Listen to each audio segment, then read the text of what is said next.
Todos y todos. Para la Secretaría de Investigación, Innovación y Posgrado es un gusto estar en este campus Conca. Muchas gracias, maestro Adán, por la bienvenida, por el recibimiento.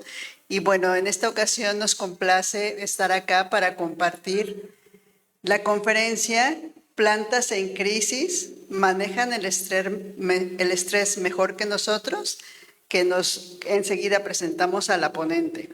En primer lugar, voy a presentar a las autoridades que nos acompañan en el Presidium.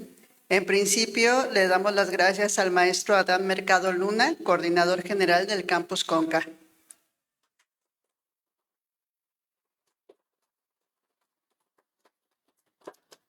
Le agradecemos también a la maestra Alicia Trejo Botello, quien viene en representación del maestro Ángelus Medina López. Ella es coordinadora de la Escuela de Bachilleres Plantel Jalpan. Muchas gracias. Agradecemos también la presencia de la maestra Rosa Valderas Ledesma, quien es coordinadora del plantel de la Escuela de Bachilleres Plantel Conca. Gracias.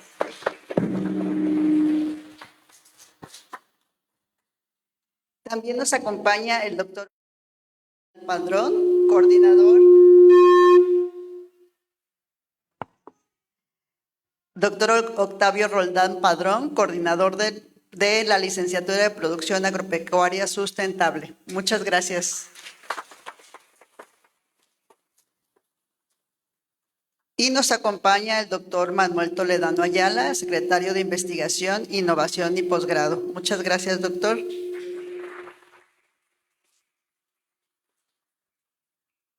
Por supuesto, agradecemos la presencia de toda la comunidad universitaria del Campus Conca, docentes, estudiantes. Muchas gracias por encontrarse acá para compartir esta conferencia. Para dar apertura, le voy a ceder la palabra al doctor Manuel Toledano Ayala, quien nos va a dar un mensaje de bienvenida. Muchas gracias a la doctora Azucena, nuestra directora de investigación de la universidad. Muy buenos días tengan todas y todos ustedes. Muchas gracias por recibirnos siempre en este hermosos campus Conca de nuestra universidad. Agradecerle desde luego al maestro Adán Mercado, como siempre, su hospitalidad, a los coordinadores que el día de hoy nos acompañan en Presidium, que no nada más de manera presencial están con nosotros el día de hoy, sino que también se han sumado a abanderar este tipo de iniciativas de la Secretaría. Agradecer desde luego a la Dirección de Comunicación Estratégica que nos apoya a que esta conferencia que se va a dar el día de hoy de manera presencial aquí en el Campus Conca se pueda transmitir a través de las redes sociales universitarias y que pueda alcanzar o llegar a más personas. Desde luego a la Coordinación de Difusión y Enlace de la Secretaría, a la maestra Cari Villarauz, a todo su equipo, a la Coordinación de Divulgación Científica, al licenciado Abiel Jiménez, que también han participado activamente en trabajar en esta serie de conferencias y desde luego, bueno, pues a todas y a todos los que hacen posible que este evento pueda darse desde el día de hoy aquí en el Campus Conca. Darles la bienvenida a todos y a todas y a todos los que van a presenciar a continuación la conferencia de la doctora Isa Fernanda Pérez Ramírez, quien es una de las ganadoras del premio Alejandrina a la investigación. Y me gustaría, antes de comenzar y antes desde luego de que procedamos a la presentación de la doctora, platicarles un poquito de qué es este premio Alejandrina y por qué estamos aquí en el Campus Conca. Primeramente, este premio Alejandrina es nada más y nada menos que es el premio de mayor prestigio en el estado de Querétaro, que reconoce a la investigación que se hace por parte de investigadoras e investigadores, no nada más de la Universidad Autónoma de Querétaro, sino que es un premio que convoca a investigadoras e investigadores de todos los centros públicos y privados de nuestro estado. Es un premio que organiza desde luego la Universidad Autónoma de Querétaro y que este año cumplió 39 años de celebrarse, es decir, es una tradición que ya tiene mucho tiempo, y en esta ocasión se premiaron a 4 personas, un hombre y una mujer, de la categoría de jóvenes investigadores, y a un hombre y a una mujer en la categoría de trayectoria académica. Estos 4 ganadores y ganadoras de este premio Alejandrina, digamos así, son investigadores reconocidos por el impacto que tienen, no nada más a nivel estatal, sino a nivel internacional. Así es de que la conferencia que vamos a presenciar el día de hoy es de una investigadora que ha sido reconocida no nada más en el estado, no nada más en el país, sino también tiene reconocimientos y publicaciones a nivel internacional. Eso es el Premio Alejandrina y se celebra una vez al año. ¿Y por qué estamos aquí? ¿Por qué estamos en Campus con K? Justamente porque lo que queremos hacer es que estos investigadores de excelencia puedan platicar con ustedes, puedan difundir el conocimiento que ellos generan y platicarnos de temas, ¿no?, que no están tan elevados en un nivel científico, sino en temas que nosotros podamos entender, es decir, divulgar el conocimiento que se genera, en este caso, en la Universidad Autónoma de Querétaro, a través de la doctora Isa Fernanda. Tal así que ustedes pueden ver el tema de esta plática y es plantas en crisis. Manejan el estrés mejor que nosotros, es decir, es un tema, ¿no?, que está preparado para que sepamos o no sepamos, ¿no?, de alguna manera la parte dura o la parte científica lo podamos entender. Son charlas de divulgación que han sido preparadas para ustedes y desde luego en esta intención de que este conocimiento pueda difundirse hacia las diferentes regiones de nuestro estado y desde luego hacia los diferentes campus universitarios y desde luego el Campus con K, ¿no?, para nosotros siempre es un referente y estaremos aquí para traerles este tipo de charlas y asimismo como a los diferentes campus que tenemos, no nada más a los campus de la zona metropolitana. Y bien, pues es un poquito lo que es el Premio Alejandrina, la razón por la que estamos aquí, la visión de la universidad es justamente el poder llegar a todos los campus con programas educativos, con investigación y también con extensión, las 3 actividades sustantivas de nuestra universidad. Y bueno, pues para no hacer más larga mi participación, vamos a escuchar esta plática tan interesante y agradecer desde luego el que la doctora Isa Fernanda haya aceptado el poder venir hasta acá a impartirnos esta plática y regalarnos un poquito de su tiempo. Muchas gracias, doctora Isa Fernanda, y pues le cedo el uso de la voz a la doctora Azucena. Gracias. Muchas gracias, doctor Manuel.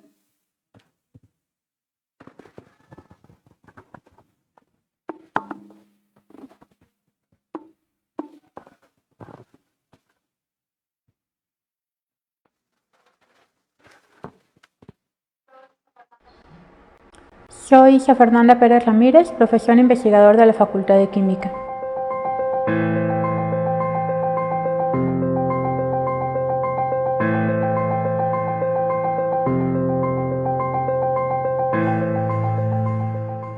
Doy clases en la Universidad Autónoma de Querétaro desde 2016.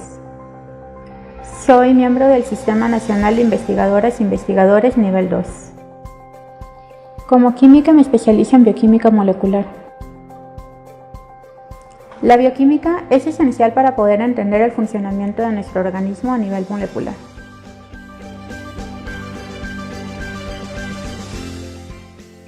Actualmente trabajo en entender cómo las enfermedades afectan nuestro metabolismo para así poder proponer nuevos marcadores para el diagnóstico temprano de enfermedades y también entender cómo impactan las estrategias de tratamiento.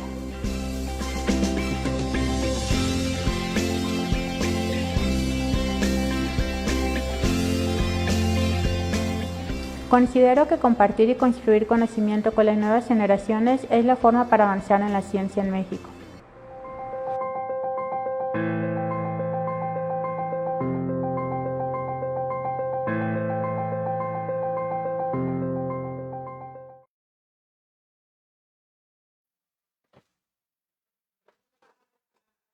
Pues es un honor para nosotras, contar con la presencia de la doctora Isa Fernanda Pérez Ramírez, docente e investigadora de la Facultad de Química, a quien le voy a ceder el micrófono para que nos dicte la conferencia Plantas en Crisis. ¿Manejan el estrés mejor que nosotros? Muchas gracias, doctora.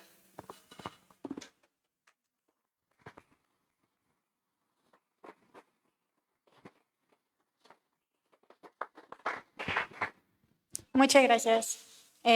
Agradezco la oportunidad de estar aquí y pues bueno, el propósito de esta charla es platicar un poco sobre cómo nos diferenciamos en la forma en la que manejamos el estrés entre las plantas y las personas y también hacer referencia un poco a los estudios que hemos estado trabajando para poder entender el metabolismo de las plantas en este contexto de estrés.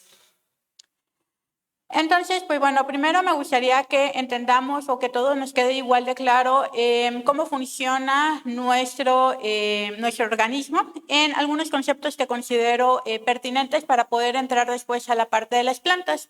Nosotros, de manera general, como seres humanos, yo creo que sería bastante común pensar que somos de los seres más complejos que hay. Sin embargo, ya cuando lo vemos un poco con datos, nos daríamos cuenta que no es así.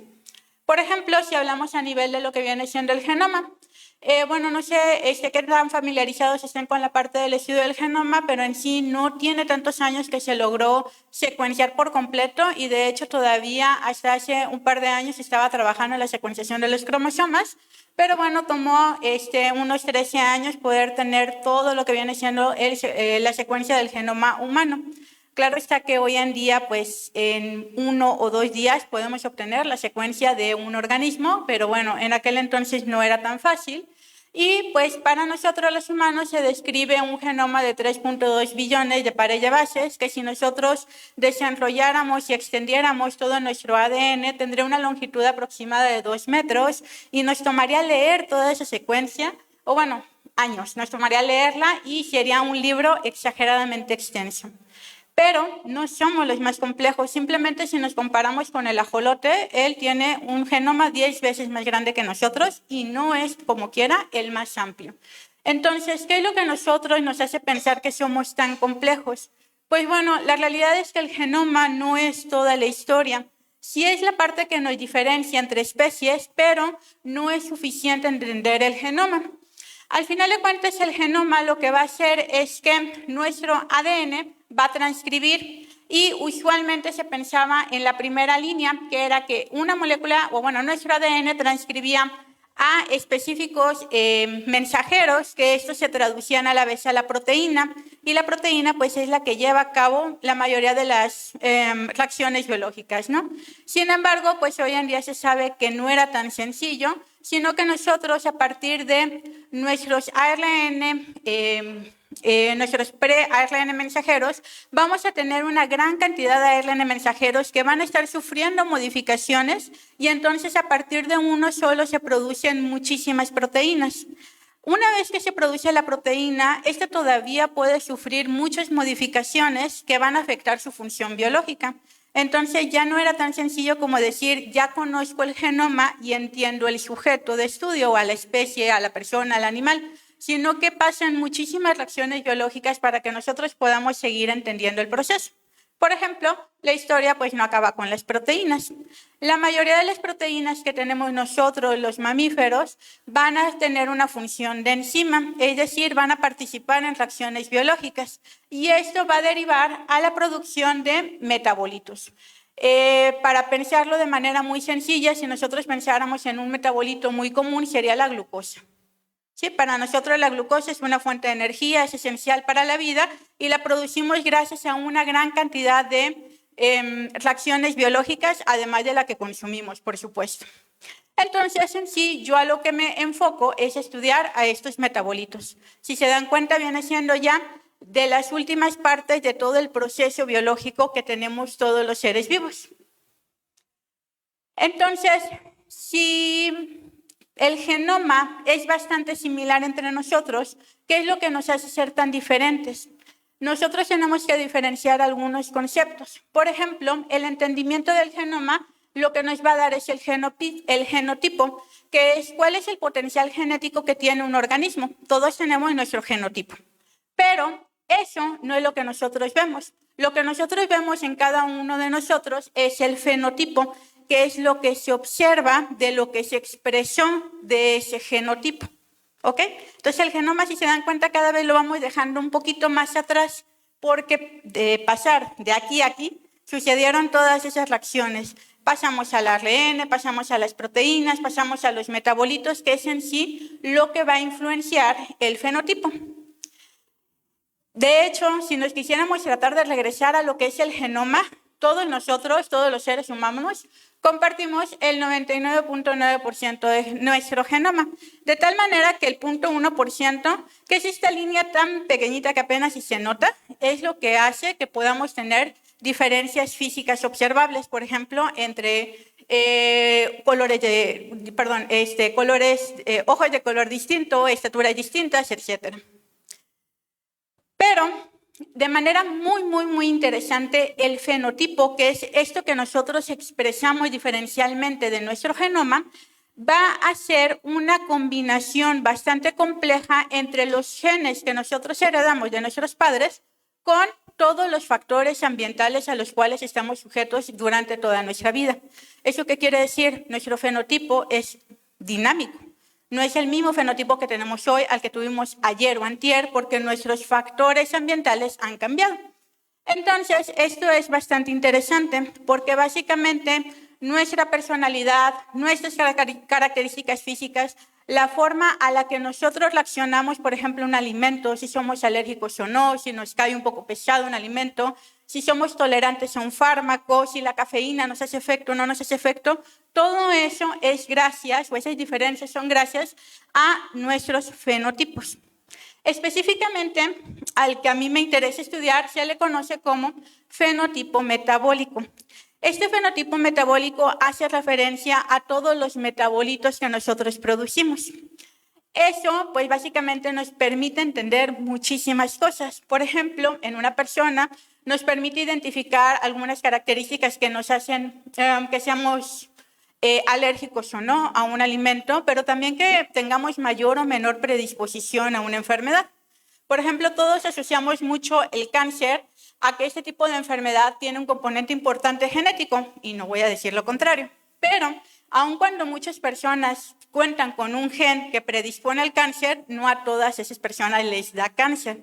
Porque ahí, en donde entra el factor importante es cómo está funcionando o cómo se está expresando nuestro fenotipo.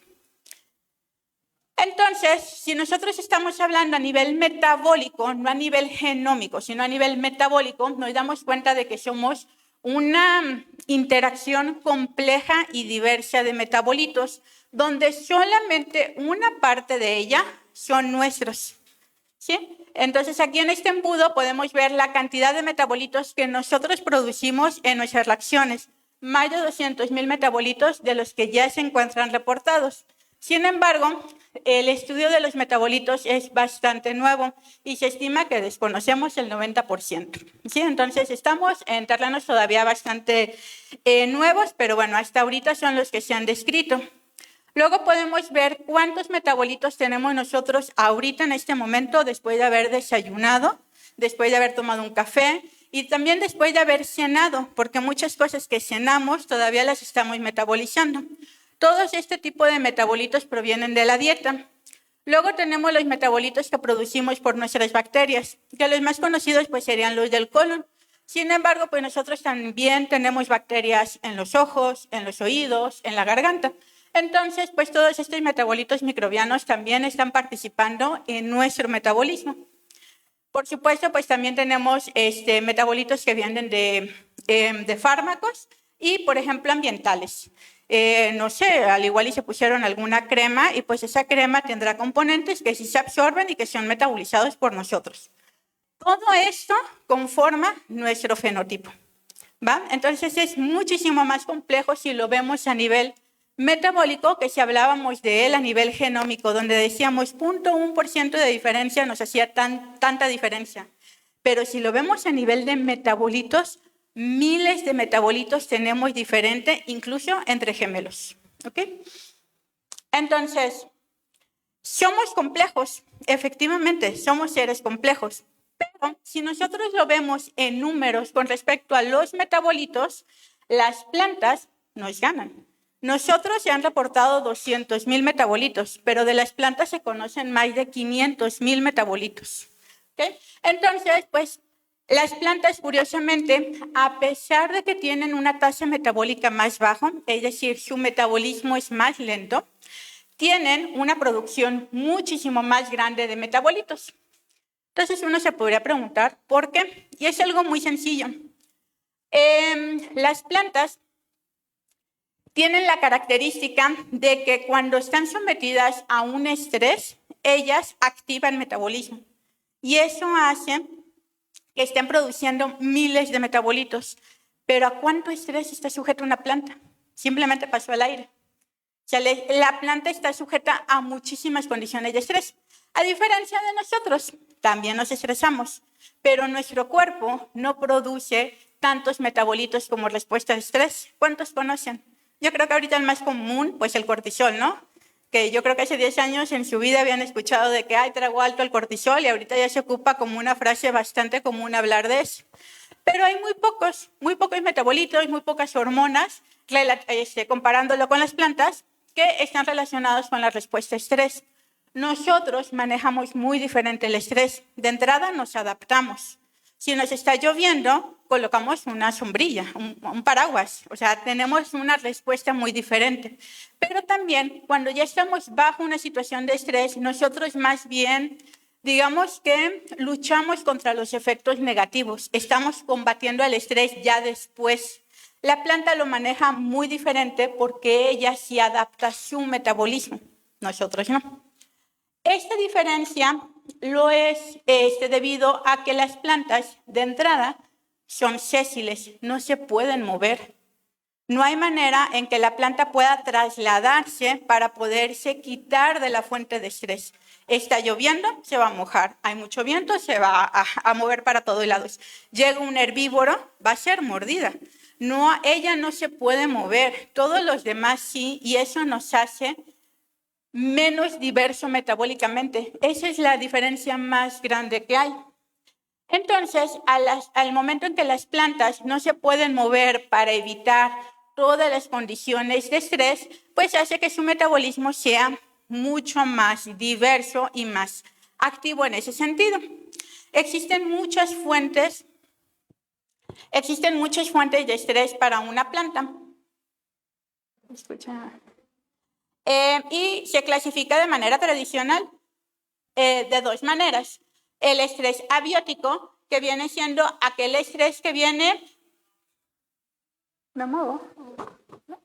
Aquel estrés que viene, por ejemplo, del sol, de la lluvia, del viento, de un exceso de agua, de una falta de agua, de exceso de temperatura, de temperaturas muy bajas. Por ejemplo, deficiencias de algunos nutrientes, algunos minerales. Y también tenemos el estrés biótico, que puede venir de parte de microorganismos como virus, bacterias, hongos, pero también puede ser por insectos y algunos animales que se alimentan de las plantas. Todo esto es un factor de estrés de las plantas. Por eso les decía, las plantas viven en constante estrés. Y al final, de manera muy interesante, la gran mayoría de estas fuentes de estrés activan unas vías metabólicas que culminan en puntos en común. Y uno de ellos es que activan el estrés oxidativo. La planta entra en un mecanismo de defensa. En cuanto las temperaturas empiezan a bajar o empiezan a subir por arriba de lo que es óptimo para el crecimiento de la planta, ella, digamos que entra en pánico. y entonces empieza a pues activar algunas cascadas de señalización que tienen que ver con el estrés. Durante esta activación de las cascadas de señalización se producen algunas fitohormonas, que son hormonas de las plantas. Dentro de estas está, por ejemplo, el ácido abscísico, que lo que va a hacer es controlar la apertura y el cierre de los estomas para controlar la pérdida de agua. También produce etileno, que pues activa la senescencia temprana, es decir, que caiga el fruto, que caiga la hoja, o sea, digamos que sacrifica parte de la planta para conservarse, y también puede llegar a sacrificar pues a sus células mediante apoptosis. Y también activa algunos compuestos como el ácido jasmónico y el ácido salicílico, que son aquellos que sintetizan metabolitos secundarios. Los metabolitos secundarios se llaman así para diferenciarlos de los primarios. En una planta, el metabolismo primario está dado, por ejemplo, por los carbohidratos, que le van a dar la estructura. Para nosotros, los carbohidratos son fuente de energía, por ejemplo, la glucosa, ¿no? Para la planta, los carbohidratos complejos no, son los que le van a dar la estructura al tallo, a la hoja y tal. Todos estos compuestos se le llaman primarios, carbohidratos, proteínas, lípidos, porque son los metabolitos que la planta necesita para que pueda crecer y desarrollarse de manera efectiva. A diferencia de los secundarios, estos no participan en el desarrollo de la planta, pero son los que ocupan para defenderse del estrés. Entonces, aunque no sean necesarios para el crecimiento, pues sin ellos la planta no sobreviviría. Dentro de los metabolitos secundarios se suelen clasificar, o bueno, para simplificarlo lo vamos a clasificar en 3. Están, por ejemplo, los compuestos que son antioxidantes, que son los que controlan todo este estrés oxidativo que participa en la vía de señalización para activar la defensa de la planta. Están los compuestos antimicrobianos, que estos tienen una actividad inmediata directa sobre algunos patógenos que llegan a la planta. Y están los compuestos volátiles. Esos compuestos volátiles pues, son compuestos que emiten aromas y sabores. Y entonces se ocupan, por un lado, para disuadir a los herbívoros o a los insectos para que se alejen de ella y no se la coman, pero también se ocupan para alertar a plantas cercanas de que hay una situación de riesgo. Aquí algo muy interesante, y es un fenómeno que ya lleva algunos años siendo estudiado, es cómo funciona una planta ante diferentes niveles de estrés y cuándo el estrés puede ser utilizado como una herramienta a favor de nosotros. Porque al final de cuentas, algo muy interesante es que estos metabolitos secundarios son beneficiosos para nosotros. Por ejemplo, los compuestos volátiles. Nosotros consumimos, no sé, chile y nos gusta la capsaicina.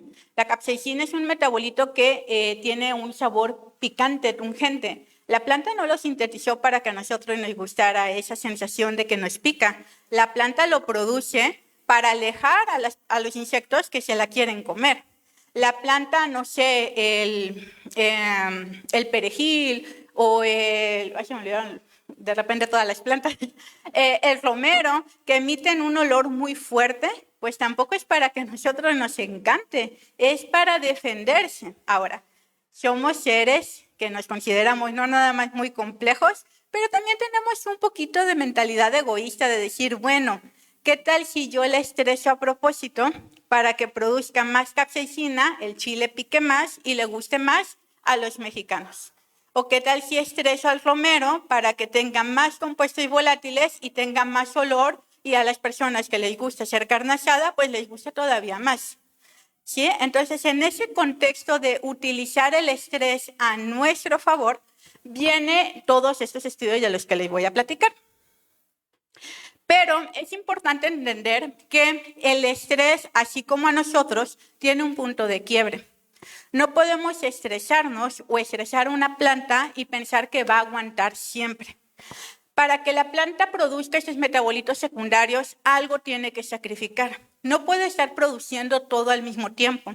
No puede crecer y defenderse. O se defiende y para de manera momentánea el crecimiento, o crece sin defenderse y muere. Pero tiene que haber un pequeño, como un juego de balance. Puede llegar el punto en el que la estresemos de más y la planta muera.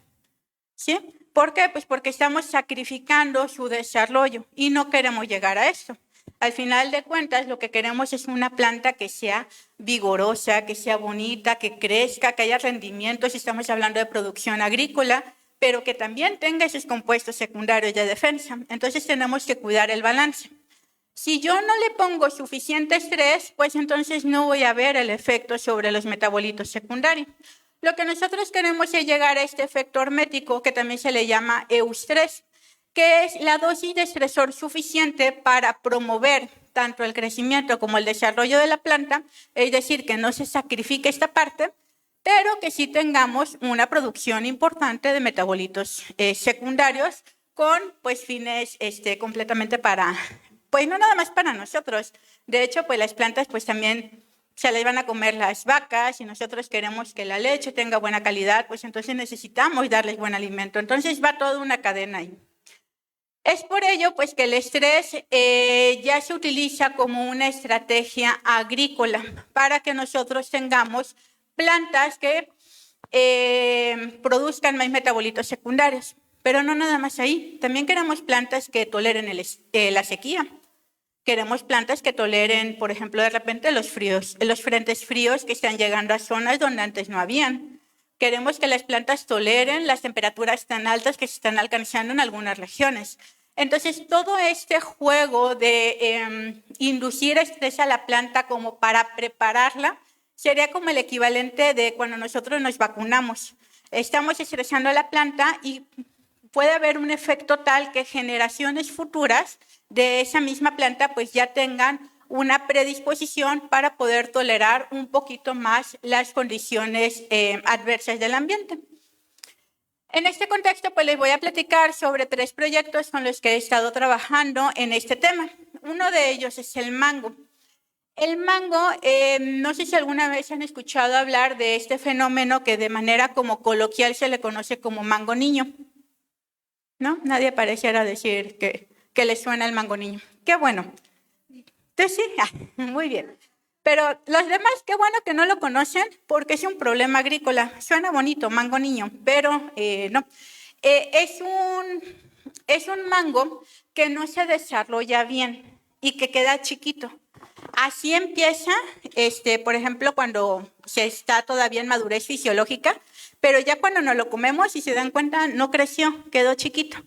Y ese mango niño, al final de cuentas, representa un problema muy grande en producción agrícola, porque no es rentable.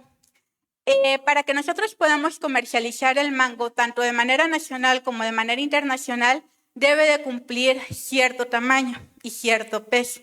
Entonces, el mango niño, de acuerdo a la NOM, se clasifica como aquellos mangos que tienen menos de 118 gramos y ya no entran a esa cadena de distribución.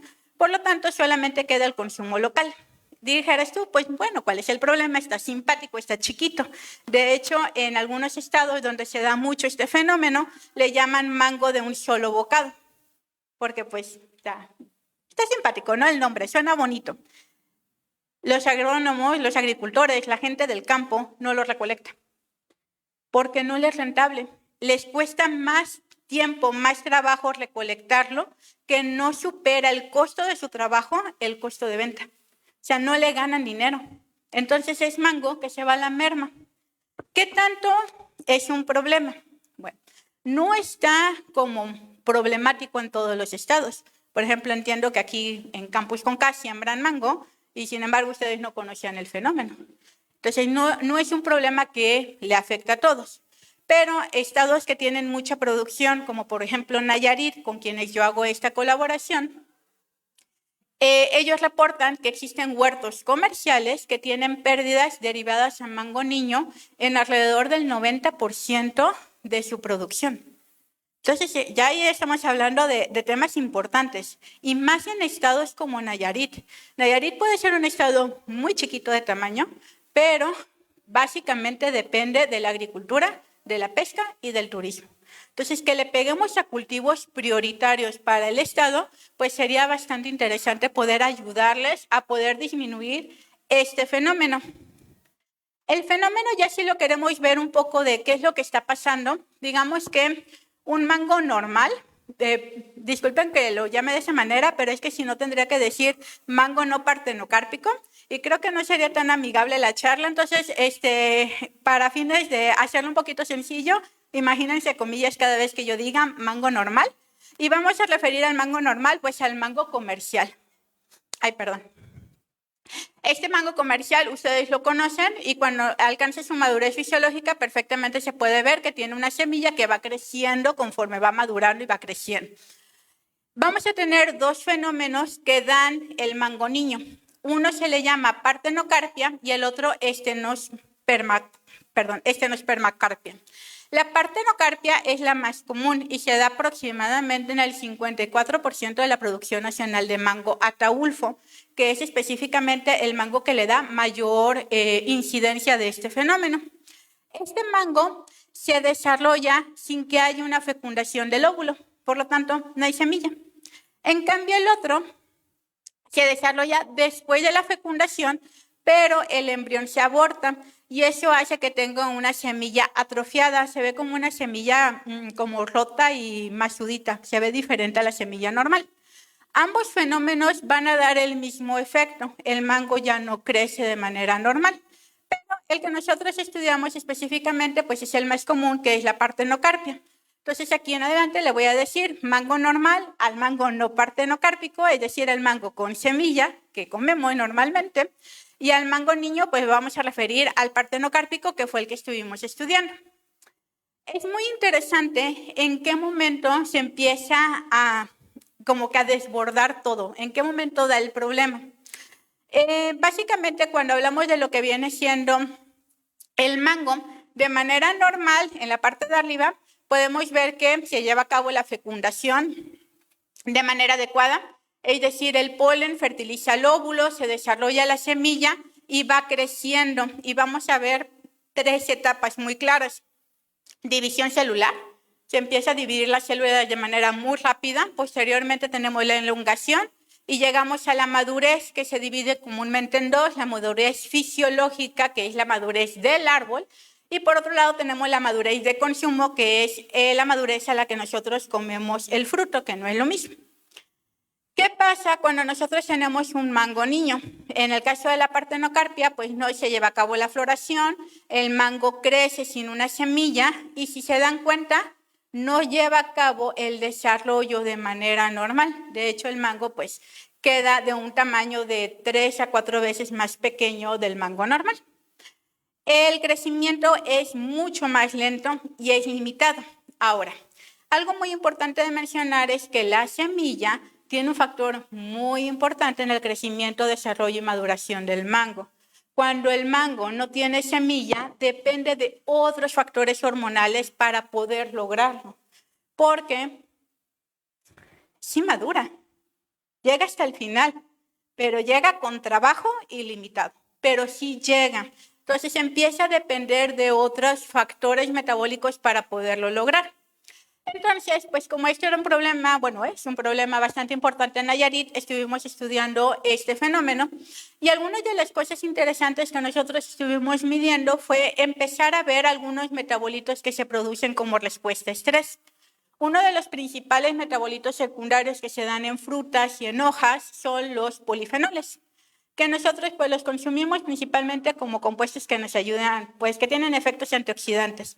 Al igual y cuando ustedes comen mango no piensan en polifenoles, pero al igual y cuando comen frutos rojos, sí piensan que es un fruto muy antioxidante. Pues bueno, el mango también, de hecho todos los frutos tienen este tipo de compuestos, solamente que son diferentes y en diferentes concentraciones. Entonces son un marcador que nos puede ayudar a entender qué tan estresado está. Y si se dan cuenta, no se nota tanto. En el color azul, mango normal; en el color naranja, mango niño. No vimos diferencias importantes en polifenoles. ¿Cómo puede ser que no esté estresado? Debería de ser estresado, ¿no? Algo le está pasando, está viviendo de manera no la tradicional, no la común de un mango con semilla. Medimos otros marcadores de capacidad antioxidante, que es la respuesta al estrés oxidativo durante todas las etapas de crecimiento del mango, y tampoco vimos diferencias.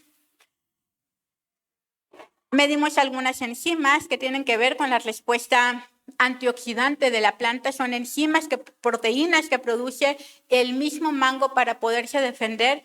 Y aquí una que otra diferencia fue que vimos una mayor concentración de una de estas enzimas que empieza a oxidar polifenoles, que son estos antioxidantes. Sin embargo, en las etapas de desarrollo, de división celular, de elongación, de maduración, ya no se ve tanta la diferencia. Y lo que nosotros pensamos es que el endospermo empieza a ayudar a dar esa respuesta y a poder como sustituir un poco lo que está sucediendo. Lo mismo pasaron con las otras enzimas. Pero bueno, ¿qué es lo que pasa? Depende mucho de cómo tú veas el fenómeno. Como yo les decía, yo me dedico a ver los metabolitos, a estudiar fenotipos metabólicos. Y eso no nada más se hace en personas, también se hacen en plantas. Entonces, cuando empezamos a ver un poco más haciendo zoom para poder ver todos esos miles de polifenoles que puede producir una planta, empezamos a ver diferencias importantes. Aquí, por ejemplo, les resalto el mango normal en 3 etapas: división celular, que era la primera, elongación celular y maduración fisiológica. Y podemos ver que dependiendo de la etapa, el fruto empieza a producir diferentes polifenoles que los está ocupando simplemente para defenderse. Que sea un mango normal o con semilla no quiere decir que esté exento de estrés. ¿Ok? Entonces él como quiera los está produciendo. ¿Qué pasa cuando analizamos el mango niño? De entrada, es en el único momento en la división celular, al principio, donde vemos que el mango niño sí produce más polifenoles. O sea, sí está produciendo más. Y está produciendo muy diferentes compuestos fenólicos. Pero cuando nos vamos a las otras etapas, pasa lo contrario. El mango que tiene semilla produce más, 8,000 contra 3,000. 3,000 contra 2,000. Está produciendo más el mango con semilla, el mango normal, que el mango niño. La proporción cambia, pero ya no es tan notoria como lo que estamos viendo en la división celular.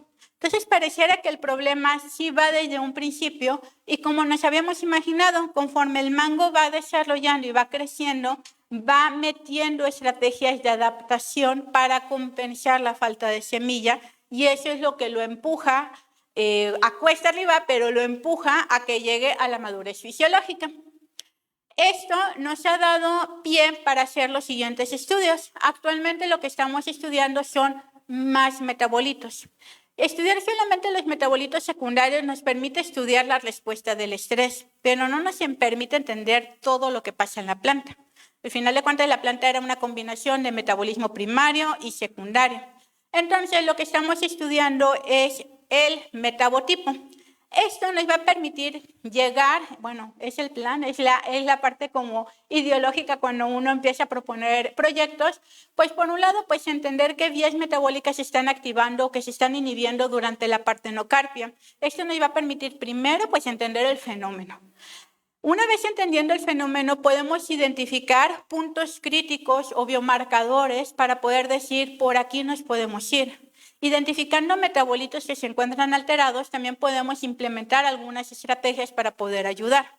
Y también, por otro lado, se abre la vertiente de buscar un valor agregado. Y yo creo que esta es la más importante porque es la única que da una respuesta inmediata al agricultor.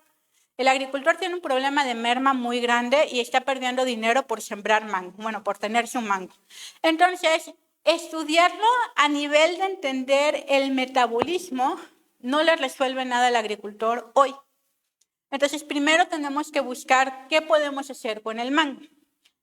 ¿Por qué no podemos evitarlo? El problema del mango niño es un problema medioambiental y se da por consecuencia que durante la floración, que es cuando se lleva a cabo la fecundación, el paso pre-1, están llegando heladas al estado. Que bueno, al igual y heladas para un estado tan caluroso como Nayarit no son tan frías, pero sí para el árbol. Eso hace que se esté dando cada vez más el fenómeno. Nosotros de manera inmediata pues no podemos controlar el cambio climático. Entonces lo que tenemos que buscar son estrategias pues pensadas pues en diferentes ángulos y una de ellas es pues buscar la manera de desarrollar productos de valor agregado, buscar la manera de concientizar a la comunidad de que el mango niño sabe rico, de hecho es más dulce, no tiene semilla, o sea, te lo puedes comer tal cual como de un bocado. Entonces, podemos tratar de hacer un poquito más a nivel social para poder favorecer el consumo, para que así los agricultores consideren que vale la pena recolectarlo y que no lo dejen echarse a perder ahí nada más porque no lo ven rentable. Al mismo tiempo de que nosotros hacemos ese tipo de propuestas, pues empezamos a estudiar un poco más la parte pues más básica de entender la fisiología, de entender qué es lo que está pasando y poder hacer otro tipo de propuestas. Pero bueno, esta historia pues apenas estamos en este punto. Cuando nosotros hablamos de factores ambientales que pueden afectarnos, existe otro fenómeno que también nos está afectando de manera importante en nuestro país, que son las sequías, sobre todo pues en el norte. Pero bueno, aquí Querétaro ya también está sufriendo cada vez más problemas de sequía. Y va de nuevo, son cuestiones ambientales que nosotros no podemos del todo controlar de manera inmediata. Pero ¿qué podemos hacer? Buscar estrategias. Y en el caso de la sequía, sí existe la probabilidad de utilizar una adecuada gestión de los recursos hídricos. Si tú sabes que tu frijol, por ejemplo, en este proyecto, requiere tanta cantidad de agua, pero sabes que viene una sequía o que va a ser año de sequía, porque si hay predicciones sobre eso, ya sabes que el frijol no te va a dar. O no te da nada o te da muy poco, lo que lo hace poco rentable. Y hay que pensar cuántas comunidades dependen de un cultivo en específico. Entonces, en ese contexto, la sequía pega muy fuerte. Sin embargo, existe una alternativa que se le llama estrés hídrico o irrigación controlada. Si yo bajo la cantidad de agua, ¿cuánto es lo más que me aguanta la planta? Dándome producción, pero no muriéndose. ¿A qué tanto lo puedo bajar? Y con eso le pego a la gestión del recurso. Yo sé que voy a tener sequía y yo sé que va a haber poca agua. Pues entonces meto una práctica que me ayude a mantener mi producción disminuyendo el consumo de agua. Es un poco difícil hacerlo en campo en ese momento. Se tiene que venir de un estudio controlado. Entonces, lo que en este proyecto hicimos fue ir jugando con la cantidad de irrigación durante el cultivo del frijol para que de esta manera pues pudiéramos establecer para las variedades, para algunas de las variedades comerciales más importantes en México, cuánto es lo más de sequía que aguanta. Y así ya se puede estar implementando de manera continua en el campo y no nada más durante sequía, sino en todos los años, porque tampoco se trata de que solamente se resuelva cuando falta agua, sino hacer un uso eficiente de nuestro recurso todos los años. Entonces, básicamente, esto nos va a permitir pues, mantener el rendimiento, nos va a permitir conservar el agua, reducir costes de producción porque reducimos el consumo de agua, lo hace más sostenible, pero al final es estrés hídrico. Entonces, pues nos va a aumentar la cantidad de compuestos bioactivos o metabolitos secundarios que producen la planta. Entonces, en este proyecto lo que hicimos fue tener cultivos de frijol que tenían unos la irrigación completa, es decir, un riego normal, en donde se tenía al 70% de la capacidad durante todo el ciclo de crecimiento. Luego tuvimos uno que fue el contrario, que fue sequía severa. Aquí empezamos empezamos el riego normal hasta lo que era la etapa reproductiva y después de aquí se llevó a un riego del 20%. Esa es una sequía muy, muy fuerte, pero también es una sequía que representa nuestra realidad. Luego tuvimos un intermedio, que esa era la que se buscaba que fuera suficientemente buena, que se le llama irrigación restringida o sequía constante. Aquí bajamos la capacidad de riego durante todo el cultivo al 40%, casi la mitad, pero de manera constante. ¿Sí? ¿Qué fue lo que vimos? Pues bueno, la sequía severa, la que era de hasta el 20% en las últimas etapas después de la reproducción, disminuyó hasta en un 45% la producción, que es pues la realidad para las personas que trabajan en campo con el cultivo de frijol bajo años de sequía, pues es que producen muy poco, que ya no es rentable el cultivo. De manera interesante, cuando utilizamos la irrigación restringida, ¿qué es un estrés hídrico? Tuvimos un aumento del 9% de rendimiento. Entonces estamos en ese efecto hermético, en eustrés. Estamos mejorando todavía el desarrollo o el crecimiento. Posteriormente, pues empezamos a ver algunos parámetros agronómicos para poder saber qué era lo que estaba influyendo en ese rendimiento. Curiosamente, había menos vainas por planta y menos granos por vaina. La diferencia del rendimiento es que la de estrés hídrico eran más grandes las semillas. Y como las semillas se venden por kilo, pues al final de cuentas era más rendimiento.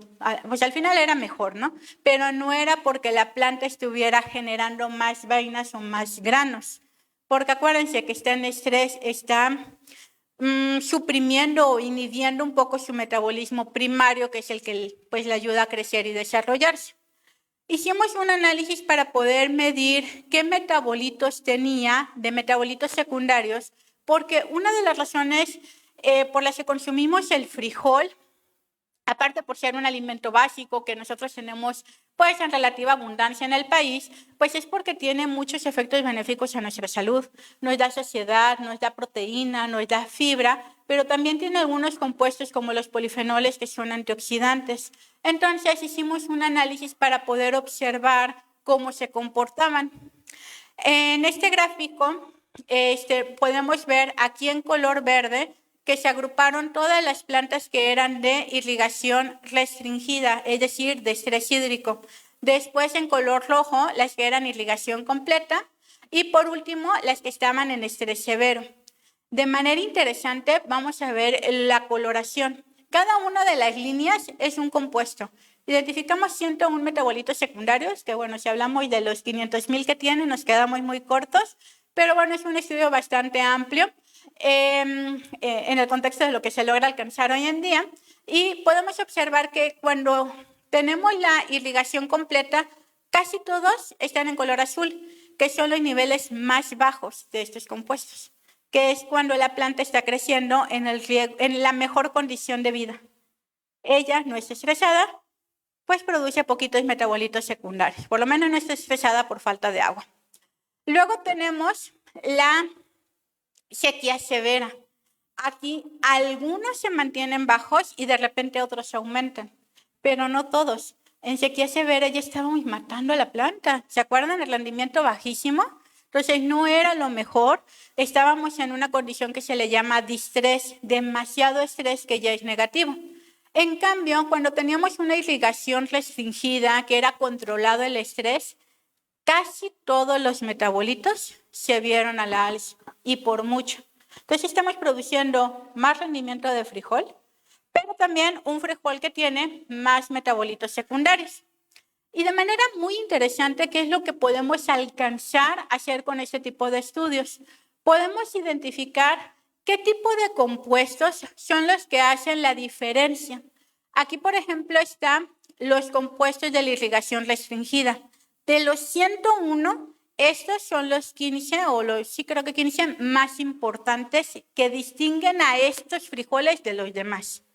Y dentro de estos, los más importantes son los que se encuentran a mero arriba y a la derecha. Entonces, de todos los 101 compuestos que producen el frijol, bueno, que identificamos del frijol estresado, estos dos eran los más importantes. Y de aquí a que nosotros podemos empezar a hacer estudios de cómo ir traceando cuando un estrés es bueno o no, buscando marcadores específicos de cada tipo de estrés en cada tipo de planta. Por ejemplo, aquí nosotros identificamos que mientras más se produce estos dos compuestos, más estresada está la planta, pero nos está dando el mejor rendimiento. Es decir, estos compuestos son biomarcadores de un buen estrés. En cambio, en sequía severa encontramos un compuesto que es una saponina altísimo. Si se dan cuenta, está muy por fuera de todos los demás. Ese no era tan bueno, porque bajo esas condiciones nos está diciendo que ese biomarcador estaría relacionado a bajos rendimientos y a un estrés demasiado severo. Entonces, pues podemos hacer uso de todas esas tecnologías para poder identificar biomarcadores, es decir, metabolitos que produce la planta para de ahí poder irlos monitoreando y estar estableciendo pues estrategias que nos permitan hacer un manejo agrícola más sustentable y suficiente también para poder enfrentar pues todos los retos del cambio climático. Por último, les voy a hablar de los germinados, porque aquí hicimos un estudio con un enfoque diferente.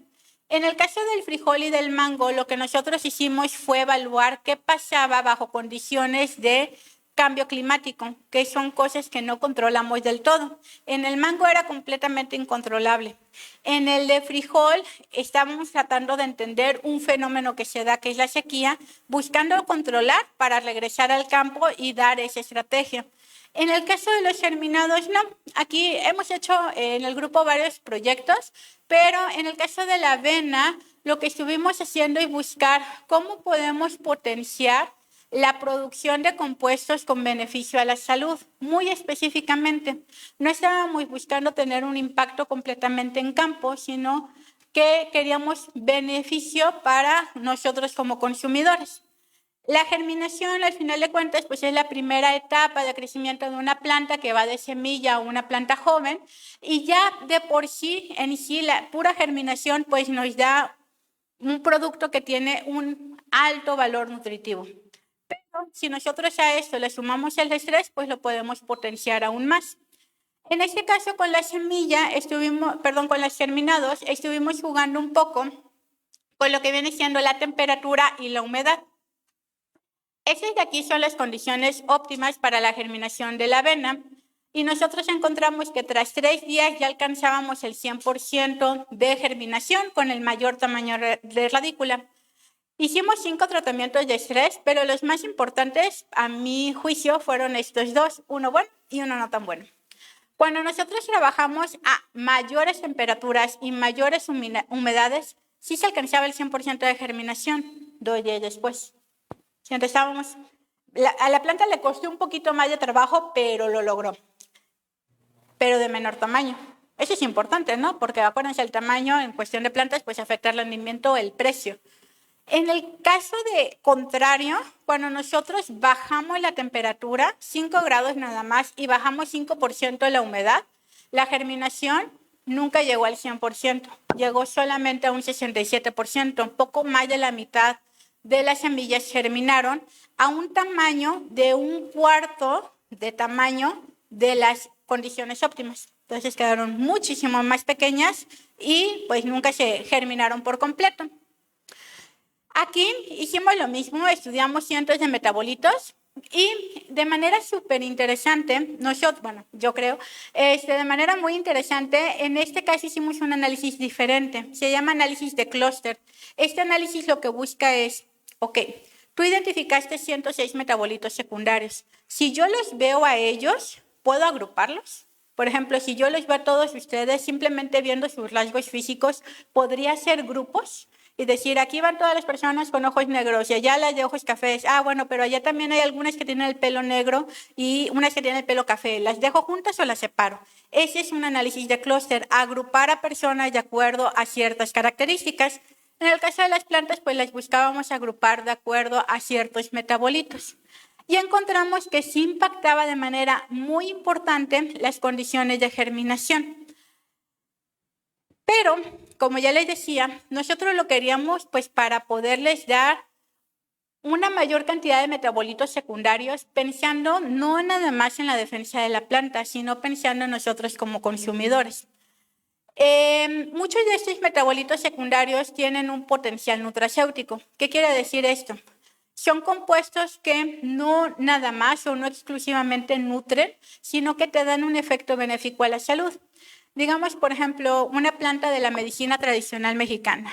Consumen hierbabuena y cada vez que ustedes se sienten un poquito pesados del estómago, se tomarían un té de hierbabuena porque les va a ayudar. ¿Por qué se lo toman? Pues tiene compuestos, específicamente metabolitos secundarios, que tienen ese efecto benéfico. Toda nuestra gran y vasta y diversa medicina tradicional está basada en esto, en que las plantas producen compuestos que nos dan beneficios a la salud. Algunos podrán ser antimicrobianos, antioxidantes, antiinflamatorios, pues también hay para controlar la glucosa, pues hay de todo en la medicina tradicional. unas sustentadas científicamente, otras en proceso y otras que se han desmentido, pero bueno, sí existe ese efecto. Y de manera interesante, si nosotros pensáramos en alimentos que la gente asocia a salud, yo creo que la avena sería uno de ellos. Desde un niño chiquito hasta un adulto mayor, si quieren sentirse bien o si tú quieres darle un alimento nutritivo, pensarías en avena. Creo que no hay tantos alimentos que tengan toda esa connotación, porque hay algunos alimentos que les pones un pero. El frijol es saludable, pero en algunos casos da flatulencias y pues no todo el mundo pues dice me apunto a eso. El arroz es saludable, pero el índice glucémico, que ahora todo el mundo se está preocupando por eso. Entonces hay muchos alimentos que tienen un pero. La avena es de los alimentos que pocos peros tienen, incluso para la comunidad celíaca, porque es libre de gluten. Entonces, pues es un alimento que ya de por sí nosotros consideramos saludable y cuando nosotros lo germinamos todavía tiene más beneficios a la salud. De manera interesante, pues el germinado de avena no es muy famoso. Yo creo que si pensáramos en germinados, pensaríamos en soya, alfalfa, algunos un poquito más nuevos como el brócoli, pero pues el germinado de avena no está dentro de estos. Sin embargo, nosotros hemos estudiado el germinado de avena justamente porque sabemos que a la hora de germinar hay más cantidad de compuestos con beneficios a la salud. Y hemos encontrado algo muy interesante. Si ustedes piensan en la avena, pues pensarían en un efecto cardioprotector, ¿no? De hecho, así se vende las avenas comerciales. Te van a ayudar a controlar el colesterol, te van a ayudar a tener salud cardiovascular. Del germinado, pues hay poco estudiado y nosotros lo estuvimos estudiando. Específicamente estudiamos en células de adipocitos. Los adipocitos, pues son las células que tenemos en nuestro tejido graso. Y ellas, pues están creadas para almacenar grasa, ¿no? Creo que eso lo sabemos bastante bien, pero pues también metabolizan la glucosa y los lípidos. Y lo que nosotros encontramos es que el germinado tenía un mayor efecto para expresar genes que tenían que ver con el metabolismo de lípidos. Entonces, cuando nosotros poníamos a las células con los polifenoles del germinado, se activaban vías metabólicas que nos ayudan a disminuir la cantidad de lípidos. Por otro lado, la avena tiene una familia específica de polifenoles llamadas avenantramidas. Esas en el germinado ayudaban a metabolizar la glucosa, que es muy importante, por ejemplo, en una persona que tiene diabetes. Entonces, el germinado tenía más efecto que el grano, que es el que tradicionalmente consumimos como algo bueno. Ahora, ¿qué es lo que encontramos? Cuando nosotros hacemos un análisis para decir, ok, me estoy diciendo que mi germinado es muy bueno y que me está activando genes que yo quiero que me active o me está inhibiendo genes que yo quiero que me inhiba para mejorar mi salud cardiovascular. Pero ¿a quién le estamos haciendo responsable? ¿Quién de todos esos compuestos me podría dar el efecto? Y eso lo podemos entender o identificar en un gráfico de este estilo, en donde nosotros podemos dividir, digamos que de manera vertical, si nosotros tenemos un efecto positivo en el gen o negativo en el gen. Por ejemplo, este es un gen que se llama GLUT4, que es el que ayuda a que la glucosa entre a la célula, y nosotros queremos eso. No queremos la glucosa que ande libre en sangre porque pues, es indicador de diabetes. Queremos que entre a la célula y que se gaste en forma de energía. Entonces nosotros queremos este tipo de asociación, que se active GLUT4. Todos estos metabolitos estaban asociados con ese efecto, mientras que los de acá pues eran un efecto negativo. Ahora, si lo vemos en un plano horizontal, vamos a ver quiénes eran importantes. Se le llaman BIP, pero no es el mismo acrónimo. En este caso es variable importante en la proyección, pero básicamente quiere decir lo mismo que el BIP de personas importantes. Es lo que esté arriba de 1 impacta, porque no nada más queremos que esté asociado positiva o negativamente, sino que esté asociado de manera importante. Entonces, básicamente, nosotros podemos ver dos extremos. Aquellos compuestos que estaban asociados con la expresión de ese gen, que era lo que queríamos, y aquellos que estaban asociados con la inhibición de ese gen o con la falta de activación de ese gen. Entonces, aquí lo que nos decía era las avenantramidas, esta y esta, 3 en específico, están relacionadas con el efecto benéfico que tú quieres. ¿Las puedes inducir durante la germinación? ¿Puedes tú jugar con las condiciones de estrés para que se aumente la producción de ellas? Y nosotros encontramos que justo la que menos afectaba el rendimiento miren la cantidad de veces que se aumentó las avenantramidas que tenían este efecto benéfico. ¿Qué es lo malo? No es dirigido.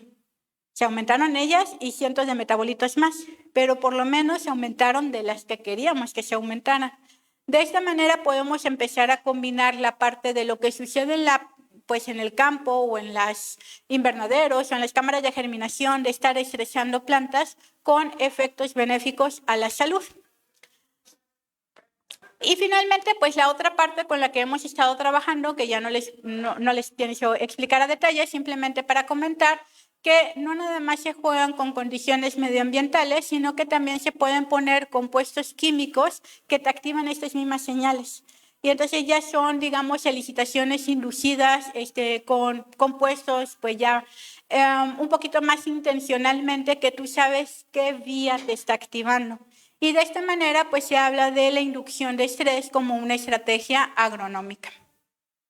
Entonces, pues al final la pregunta de si las plantas manejan el estrés mejor que nosotros, pues sí, producen muchos metabolitos para poderse adaptar, pero así como nosotros, podemos llegar a un punto de quiebre. Entonces, sí está interesante el estudio del estrés, pero siempre cuidando que no impacte de manera negativa en el crecimiento y desarrollo, así como nosotros no buscaríamos que bajo condiciones de estrés, pues tuviéramos una caída emocional fuerte, ¿no? Entonces, sería un concepto similar a las plantas, pero sí la respuesta metabólica de las plantas es muchísimo más eficiente y rápida para poder manejar y sobre todo adaptarse a situaciones de estrés.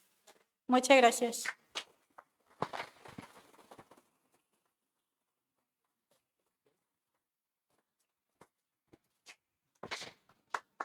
Muchísimas gracias, doctora Isa.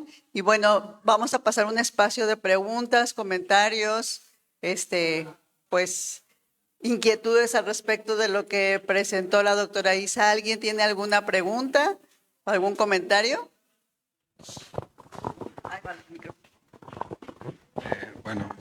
Gracias por su presentación.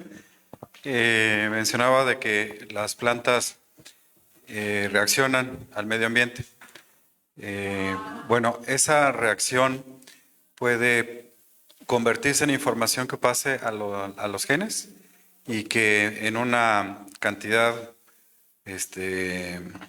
pues razonable de vástagos pueda mantenerse, digamos, ya que las plantas tengan una diferencia significativa inicial para controlar el estrés con respecto de las plantas iniciales.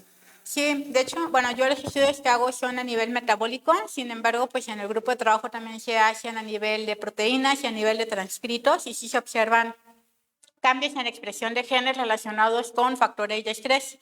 Y, por ejemplo, de manera tradicional, o sea, cuando se hace la cruza, ya sea intencional o no intencional de plantas, eso es lo que favorecemos. Los frutos y muchas de las verduras, hortalizas, plantas que consumimos hoy en día no eran como estaban antes, sino que son estas adaptaciones que se van dando y que van perdurando en los hijos y que posteriormente también pueden ser susceptibles a ser modificadas.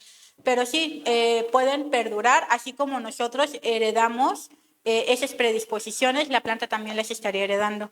Eso, pues, básicamente nos estaría dando un efecto intergeneracional para que, pues sí, posteriormente se siga teniendo, pues, predisposición de manejo adecuado del estrés. Plantas que toleren más el frío, que toleren más la sequía. Sí, perdón por el comentario de que se afirma de manera muy etnocentrista que somos la especie más evolucionada del planeta Tierra, y pues no, porque las plantas evolucionan más rápido.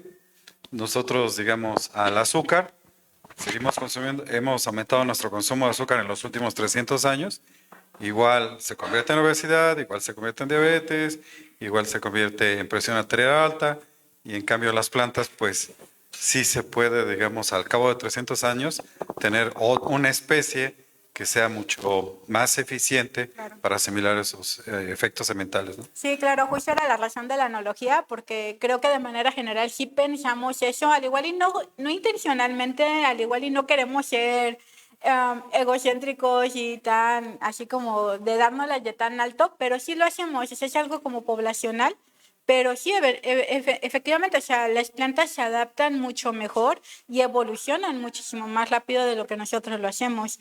Y pues han estado más tiempo y probablemente sigan más tiempo de lo que nosotros, por esa misma capacidad que tienen de adaptación.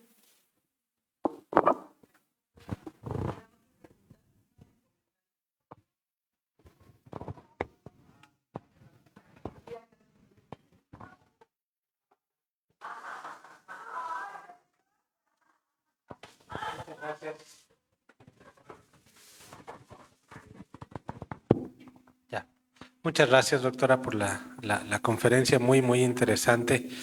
Y dado que tenemos dos carreras aquí relacionadas, producción agropecuaria sustentable e ingeniería agroindustrial, mi pregunta es, cuando mencionaba sobre la manera de estresar o de estimular para que las plantas pudiesen producir estos metabolitos secundarios que al final del día pueden tener beneficios hacia la salud, de manera práctica, ¿cómo es que se inducen estos metabolitos secundarios? O sea, ¿cómo se provoca a la planta? Puede ser...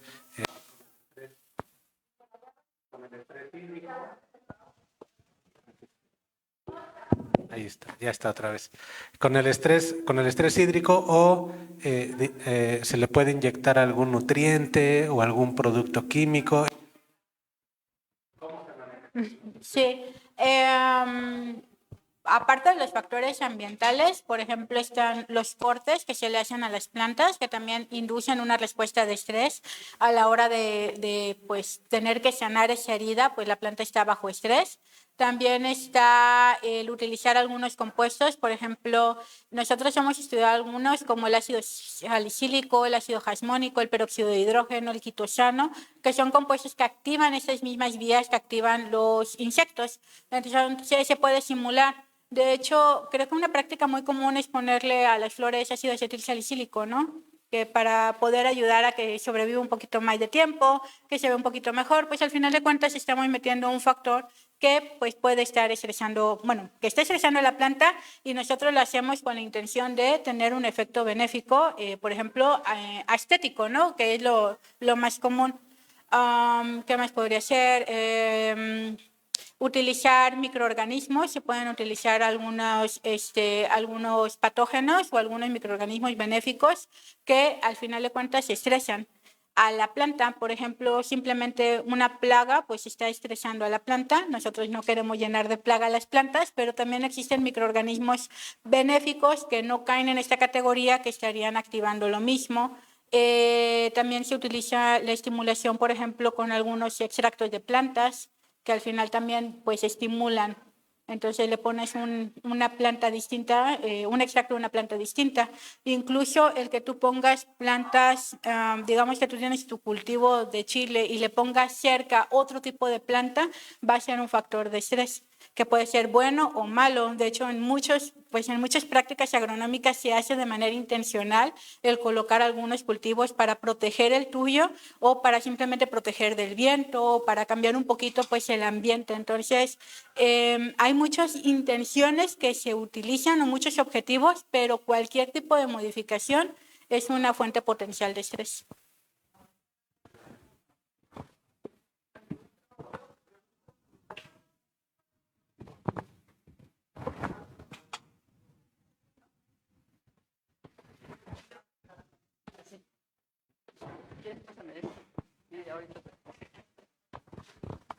Bueno, que en primera se me hace como bien interesante el tema. Es muy importante como el manejo del estrés adecuado. Y ahorita lo veo en las plantas, digo, pero yo he trabajado con gente el asunto del estrés y es bien bonito. Como me quedo con una frase, ¿no? Que decía como con el mango niño, como a pesar de que no tiene las condiciones o de que está como ahí va empujando y logra llegar a la madurez. No del tamaño, no en las condiciones, no lo que queremos, pero cómo la planta puede tener ese empuje, ¿no? Esa necesidad de gestionarse y determinar un ciclo, ¿no? Como de hasta dónde la planta tiene como esa posibilidad, esa capacidad y esa resiliencia de gestionar sus recursos, ¿no? Y entonces lo hago como en paralelo a lo que hago, cómo nosotros podemos gestionar nuestros propios recursos para llegar a las metas, ¿no? Y haciendo esto de gestionar nuestro estrés, ¿no? Ese estrés que nos empuja a no quedarnos ahí estancados, estacionados. Gracias. ¿Quieres comentar algo? ¿Alguna otra? Sí. Bueno, pues yo quiero agradecer mucho la charla y me gustó esta otra mirada del estrés producto del cambio climático que puede ser vista como favorecedora para incrementar la producción. Como que de pronto estamos asociando el estrés como con puras causales negativas que afectan el desarrollo biológico de los organismos, pero también aquí está orientado hacia la producción y cómo puede ser un punto a favor, ¿no? Entender las fronteras del estrés que pueden permitir que un organismo se desarrolle de forma óptima. Entonces eso me pareció, como lo decía ahorita la compañera, también hasta una mirada psicológica de que el estrés nos puede empujar o generar cierto nivel de tensión para desarrollar otras cualidades. Entonces creo que ahorita para el perfil de los chicos de las carreras que hay aquí es también una mirada productiva, favorecedora y resiliente de un efecto inminente que tenemos, con el que tenemos que adaptarnos, que es el cambio climático. Entonces, muchas gracias.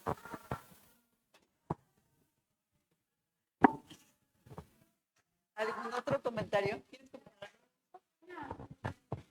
¿Algún otro comentario, pregunta? Pues muchísimas gracias. A nombre de la Secretaría de Investigación, Innovación y Posgrado, queremos reconocer a la doctora Isa Fernanda por esta charla y enseguida el doctor Manuel Toledano entrega una constancia a la doctora Isa Fernanda Pérez Ramírez.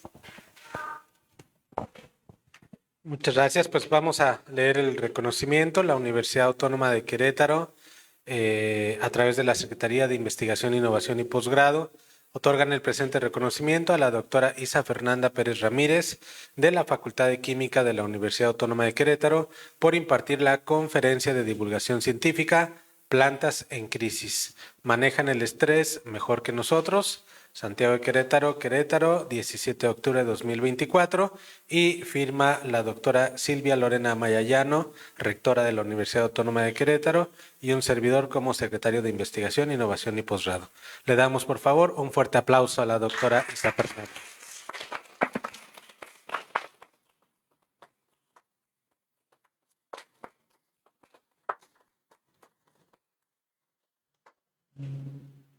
Muchas gracias. Es así como cerramos esta charla de divulgación. Muchas gracias nuevamente al Campus Conca por el recibimiento y gracias a todas y todos los que nos acompañaron. Buenos días.